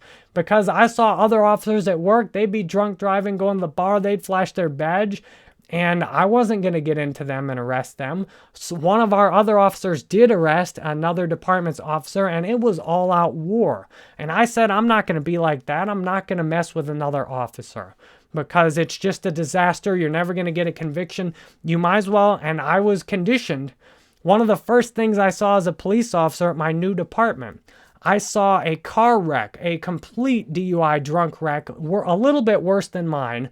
The tires were actually ripped off the rims of the car, and the axles were smashed. The girl driving was wasted, and she was on pills. And one of the senior officers came out at 3 a.m. to the scene and let her go, let her get a ride home because she was on someone's political campaign. She had a sign in the back. She was working on their political campaign. I'd literally met the politician earlier that night. And this is what I saw when I was in field training. So this is when I was just getting trained with that department. I saw, oh, some people, it's okay if they do stupid things, you just let them go. If they're related to the sheriff, you just let them go. If they're working with a politician and they do something stupid, you just let them go. But if it's just some college kid whose parents aren't anyone, you arrest them and take them in for drunk driving. I thought, okay, good. That means I'm in the privileged class of people. I got a badge. I got a gun. I can go do whatever I want. And I drunk drove everywhere. I used to take my gun to the club. I'd be in the club with my gun. It'd fall out of my pants, sitting down there grabbing it. I mean, it was nuts. It was just like the stuff you see in movies. It was stupid. It was scary. It was shameful. And the longer I did that, the more and more I built in shame. Soon enough, I had a little romance at work. And man, with my drinking and my craziness plus her drinking and her craziness, I had a gun to my head real soon. And I had a wonderful night with her. One night stand, she came over, we drank all night, and we did it and went to bed, and I thought, this is heaven. I've got it all made. I thought I'd found God at that point. I swore I could see God watching me. And man, 2 weeks later, I'd found the devil, and I had the gun to my head, and I was ready to blow my brains out. And I shared some of that before, and I don't even know how it didn't happen. I tried. I mean, I was great with my weapon on the police training. I used to shoot expert, perfect shot at the range. I knew how the gun worked. I tried. I tried to pull the trigger. I cocked the hammer. I tried to pull it. It wouldn't go. And it was loaded. It was chambered. It was ready to go. That's how I carried it for duty. It wouldn't go. So I threw it down and cried, and that was my life. And my parents realized that I wasn't going to live through another night shift. Because I told my parents, thank God. I told them when I was at work one day how sick I was. I told my dad, and he came to try and help me, but I couldn't even stay sober for 2 weeks. While my dad was there, I stayed sober. As soon as he left, Thursday night, my friend went out to the bar, and I'm like, well, I can't miss going to the bar with my friend. I'm drinking. And then a horrible, awful night that I already mentioned with that girl. And guess what? I'm drinking again. So I end up losing the job. Finally, they put up with complaint after complaint on me. I was pretty good at hiding most things, but every, maybe 50th stupid thing I did got back to them. So finally, this whole work thing blew up because I went in. I asked my sergeant because I worked on the same shift as the girl. In other words, I had to work with her for 12 hours and 7 nights out of every 2 weeks. So I told my sergeant, I need to get switched off this shift. She's crazy. And I tried to put it on her, and instead they put it back on me that I was harassing her somehow, even though we were both causing all kinds of drama with each other. They put it that she was the victim, I was harassing her, and they wouldn't switch me shifts. They told me I had to work with her anyway and just be professional, that I was not allowed to switch shifts, which that would have solved the problem. I wouldn't have seen her anymore. Well, it wouldn't have solved my problem. But then not soon after that, I disobeyed their orders. I called her up when I'd been drinking. I started talking to her again, and she reported me back to them. So they sat me down and said, what are we going to do about this? One day, they called me back to headquarters. I didn't even see it coming either. Like 10 officers jumped out from every different angle because they knew how crazy I was by now. They just jumped out and grabbed me, as a police officer, you have guns and weapons all over. They just held me and took everything off, sat me down, said, what are we going to do about this? And they laid out the things in front of me, and I said, fine, I'll just quit and move home with my parents. I don't need you anyway. and I gave them a lot of attitude, and they sent me back home with a restraining order against me that they got and a trespass notice, and I moved back home with my parents. And I made sure to have an epic drinking bender that I mentioned some about already there. So I moved home with my parents, and for 10 months my life got way better because my parents said, do not drink in our house. That's your one condition on living here. You do not drink in our house. So I stayed sober most of 10 months. How, of course, I'd find a girlfriend who I could go stay at her place and drink with her. But soon enough, I'd get tired of, trying to be a boyfriend, and just then I'd be back. So I only drank when I got to go out with girls, and almost any girl I went out with, I tried to get a way to drink in it. And it was one disaster, one train wreck after another. Then I went on this road trip. The road trip was hard to believe. And the road trip, thank God, was the last time I drove drunk. I drank like no other on the road trip. I said I'd be the designated driver. That meant I'd get drunker than everyone else and I'd drive everyone home. I was completely insane. I get there and drink so bad I'd send these horrible messages to girls while I was dating online. And I'd get wasted and break stuff with my friends. We'd go out to the bar, and one time earlier, the thing that had got me to get sober while I was a correction officer, I'd thrown a drink at some girl in the bar and hit her in the head, and the bouncers had tackled me and thrown me out on the street. And then I almost got arrested that night, but I saw a police officer. I did some kind of instant sober up. Oh, yes. Oh, I'm sorry. You're right. I've been causing trouble. I would love to get a cab and get out of everyone's way tonight. I was a good actor when I needed to protect my drinking. So that, and I got into more bar fights, and as a police officer, and getting into, just on my road trip, got real stupid, just drinking and hangovers all across the country. The best one, I drove 700 miles to see some girl, try and hook up with her from high school. Drove 700 miles across the country. And then when things went and drank with her all night at the bar, when things didn't work out, I slammed the door at 4 a.m. I drove drunk all the way back to Mississippi from Indianapolis. The same day that I'd driven from Columbia, South Carolina, to Indianapolis. So I drove drunk 700 miles across the stretch of country I'd never been. And I powered down some energy drinks at the beginning. I nearly fell asleep at the wheel at the end of it, but I was so raging, so mad, it kept me awake. I tried to sleep in my car. I think I got about a 30-minute nap in there. It was so hot. I was afraid of leaving my car on and getting stolen. So I got back in my... I tried to go sleep at a rest stop. I tried to sleep in the bathroom. But it was like a Friday, and there were families out with their kids, and I just felt like an alien. I'd passed out in casino bathrooms. I'll tell you more about. I'd slept in some casino bathrooms, so I'll tell you more about that in the gambling part. But this road trip was an utter disaster. I prayed to God. I said, God, if you get me home safe to my parents, I'll never drive drunk again. And thank God that was the last time I drove drunk. So I got all the way home to my parents, and then I got this girlfriend because I was scared. I had got into graduate school. I was moving to Florida. I was scared to go to graduate school without a girlfriend. So I moved straight in. I literally had a girlfriend before I even moved there. She helped me move in and stay at her place the first time I met her. And she helped me move in. And one of the first things I remember thinking as I moved into my new bachelor pad, I thought, I've got to get drunk here. And soon enough, she got in the way of my drinking because she wanted to stay over so much. And I tried to kick her out, but finally I just resorted to getting drunk and acting like she wasn't even there, staying up playing video games all night. She eventually got sick of it and started acting crazy. And then I dumped her. And then I finally could just drink how I wanted to. So right around then is when I met my wife from online dating. And thank God I met my wife. She's the angel that God sent to save me from myself, to save me from being sick. There's no way I'd be alive still if it wasn't for her. And I had an amazing amount of honesty within the first month of dating her. I told her, maybe 2 months of dating, I said, I have 3 things I really care about in my life. You, drinking, and video games. And I'm willing to give up the other 2 to be with you. And I meant that. And unfortunately, it wasn't that simple. Because what I would do is I would get drunk when my wife wasn't around. So she lived in St. Pete and I lived in Tampa, which is about an hour apart. So she'd come over a couple days a week. So then I'd try and get drunk whenever she wasn't there. Well, eventually I was drinking so much that I'd have a hangover about half the time when I hung out with her. And then when we moved in, I swore, okay, this will be my opportunity to do better. But just moving in with her wasn't enough to change all my problems.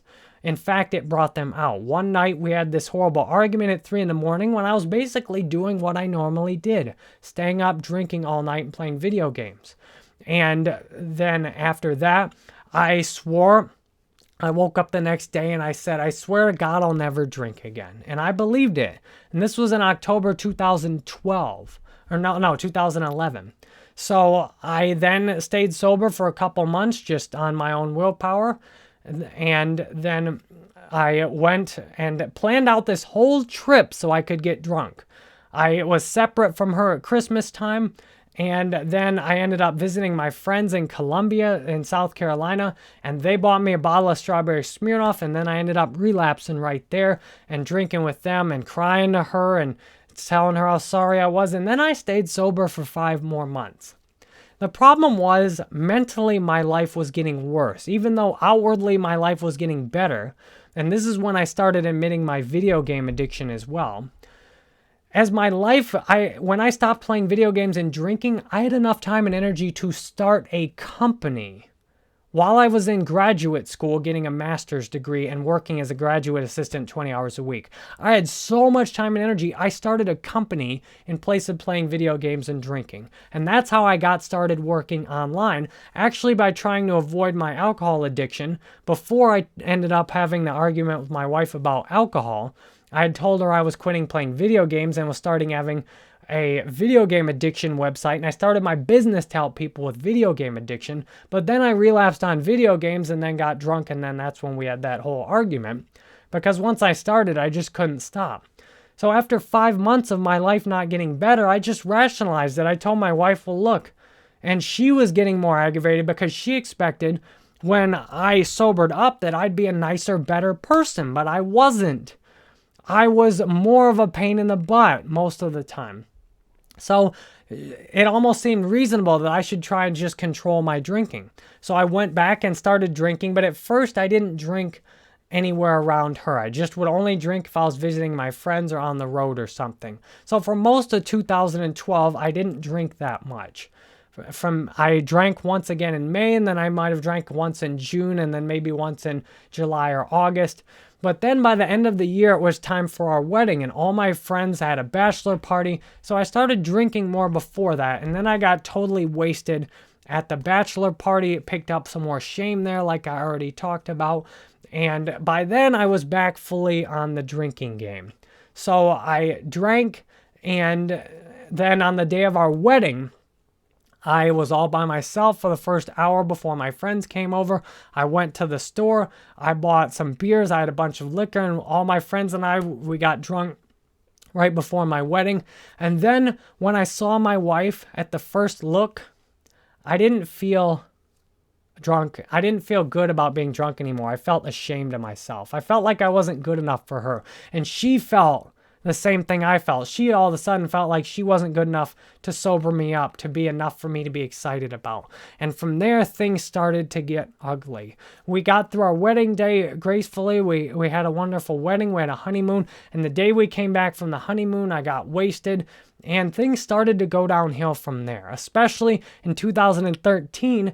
I had been working really hard on my business in 2012. I got my business up to the point by February or March it made $10,000 in 1 month, and my business was doing great. Right around then, I read the 4-Hour Work Week, and I started playing video games and drinking. And right around then, my dad had a heart attack in 2012, and his health started to go downhill. He had cancer, and he was starting to get chemo, and I started drinking to try and numb the pain of that. I started feeling really sorry for myself. I started to drink harder and harder. I hated that my dad was getting sick. And after a year and a half of that, I had got up to the point that I told you about, where my drinking, even though my wife and my family had healed me so much, I was still killing myself with drinking.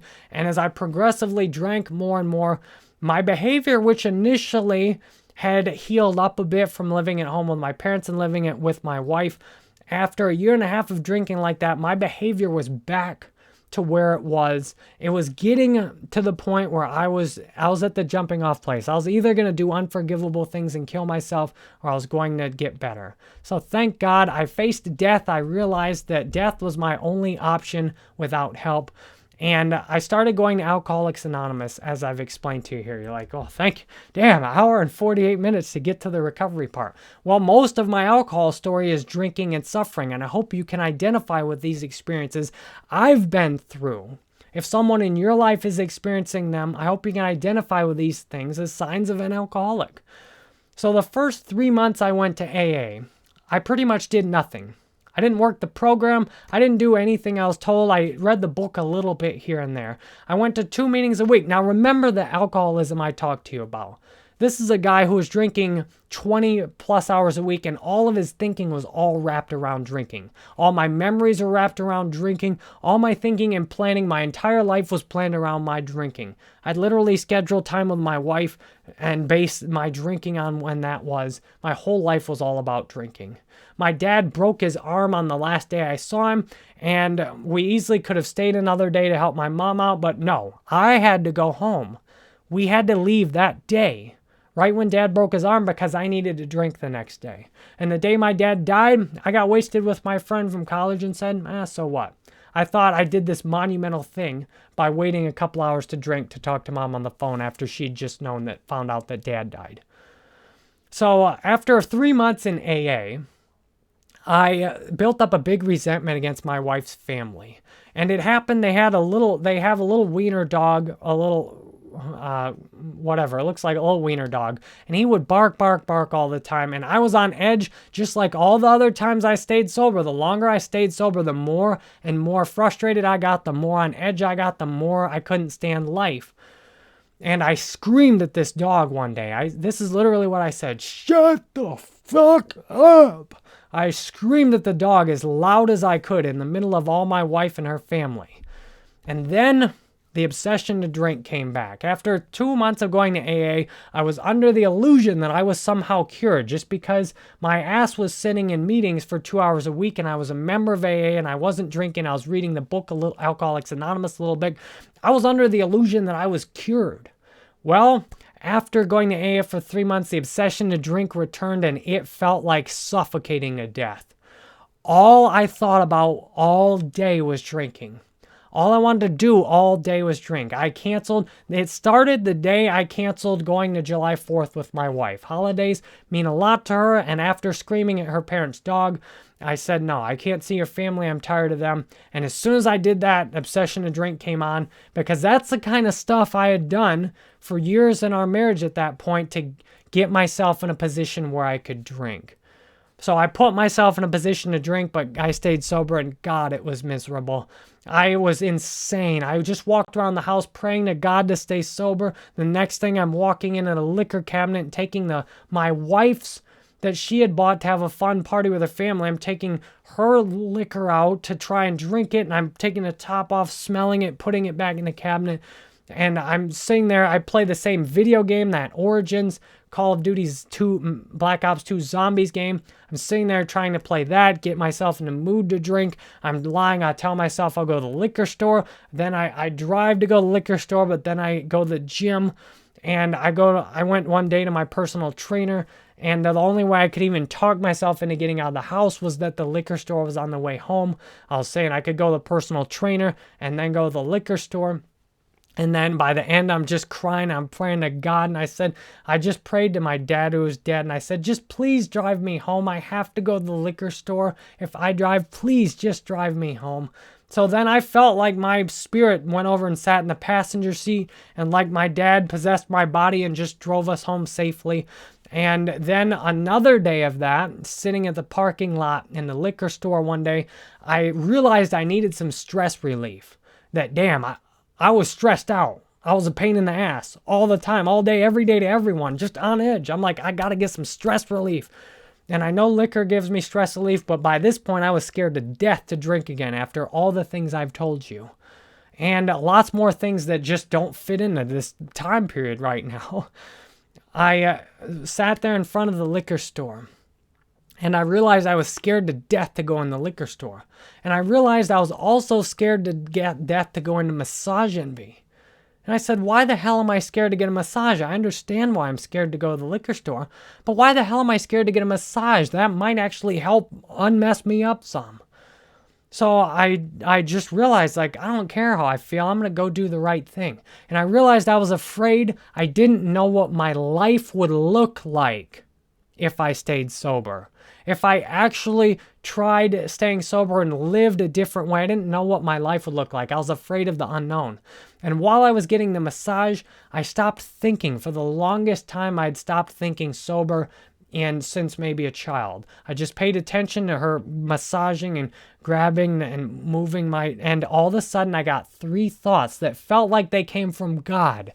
3 calm, still, certain thoughts. One of them was, get a sponsor. And not only that, it told me exactly who to ask to be my sponsor.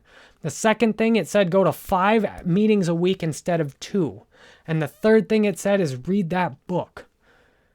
And so from there, I walked out and my wife noticed a change immediately because we had a dinner that night for a friend's birthday. And she was like, you were relaxed finally.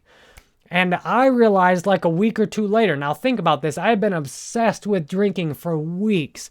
I raised my hand in an Alcoholics Anonymous meeting one day and stopped lying right before I got a massage. I said, this sobriety sucks. I wanted to drink today, I didn't, and I'm definitely drinking tomorrow. That's what I said. And they loved me and they helped me. And I think that's where I got the idea to get a massage. Someone said when I'm stressed out, I go get a massage. And I'm like, all right, I'll try that. And I was praying. They said to pray, so I tried that.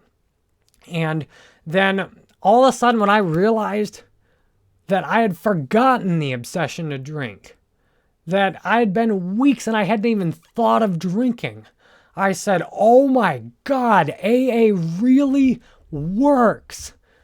AA really works. And from there, I've done one thing after another. From there, I've got this willingness. Okay, I believe I will do whatever it takes to stay sober. I'll do anything to not go back to that life. I share that today. I share all this with you today as a part of my sobriety because it's important for me to remember what my life used to be like. Because now, almost 3 years sober, it's very easy to lie and say, well, you're cured now. You haven't had a drink? Look at your life. You can drink now. You're good enough to drink. You can handle it. You're a man. And I tell you all this to help remind me. I can never drink safely. Even one drink for me, I'm bringing on all the misery that I've already talked about and all the misery I've avoided by going to AA. I heard a story in AA one time about this guy who'd been trying to get sober, and one day he just went to the liquor store, he bought a bunch of bottles of liquor, he sat down in his mom's basement and drank himself to death. And when I heard that story, I heard my story. That's my story. If I ever go grab another drink, I will, very likely, I believe I will drink myself to death. The part of me that wants to be drunk will realize that it will never get another chance and it will just figure it might as well go down swinging. That just drink until we die and then we'll never have to go through sobriety again. Since I've been sober, I've been grateful. I've had a ton of help working the steps of Alcoholics Anonymous. I've talked to guys I've shared in meetings over and over. I've learned to listen in meetings. I've read book after book after book. Eckhart Tolle. I've read books on meditating. They say in AA to learn to pray and meditate. I've learned to pray. I've learned to meditate. I get down on my knees and pray every day. I got down on my knees and prayed before I started doing this. That made a decision to turn my life and my will over to God. And since I have came to AA, I've had a better life than I ever remember. The things that I've told you about seem like someone else's life. They seem as different as you might think being a baby. is different. I feel that I have been reborn out of the nightmare I created into heaven, into a world. But my life is not pain-free, but I face my feelings today. I'll talk more about this in the emotions section. And I'll talk a lot more about what my life looks like today in the emotions section, because a lot of healing healthy emotions is what I've learned in sobriety. But since I've went to AA, I've seen miracles. I've also stopped putting my paws on my magic stick. I've stopped watching adult movies. I've stopped eating animal products and meat and things like milk. I've started a healthy exercise routine consistently. I've stopped playing video games. I've stopped fantasizing. I've been able to get into all these other problems because alcohol wasn't covering them up anymore. See, I couldn't stay sober before because after enough time not drinking, my other problems would consume me. My other problems would the symptoms on my other problems would continue to get worse and worse and worse. So alcohol is but a symptom of the big problem, and I'm very grateful today to be an alcoholic. I say I'm an alcoholic. I make that very clear. I don't want anyone to be confused. An alcoholic, I don't want to forget it. I don't want to lie myself into a place where I think it's okay for me to drink again. Everyone has limitations, and one of mine, this body, does not need to have alcohol in it. This body does not work well with alcohol. Alcohol in this body is an action of suicide. So I'm grateful today. Now I associate alcohol with immense, horrible pain, just like I associate marijuana with horrible pain. And that's how today I'm grateful. One day at a time, I stay sober. And I'm looking at my clock now. It is time for me to go to my Alcoholics Anonymous meeting today, where I will see my sponsor, where I will hope to see one or two of my sponsees, and where I will be able to listen and hear more, because every day I need to learn how to do better at my sobriety. If I don't do better at my sobriety every day, I will drink again. Now, I don't have to do it perfect on any day, but I have to keep improving every single day. So I'm very grateful today to be sober. That's why I've taken 2 hours to talk about this with you, because hearing these kinds of things, hearing other people share these kinds of things is what helped me identify that I was an alcoholic. It's what helped me to have love and understanding with other people who are in the middle of drinking still, to remember how I was and to remember the gratitude I have today that I get to have today sober, one day at a time. Thank you very much for watching or listening to this with me today. I'm honored you've shared this journey with me. I hope this is useful for you today. I hope you have a magnificent day today.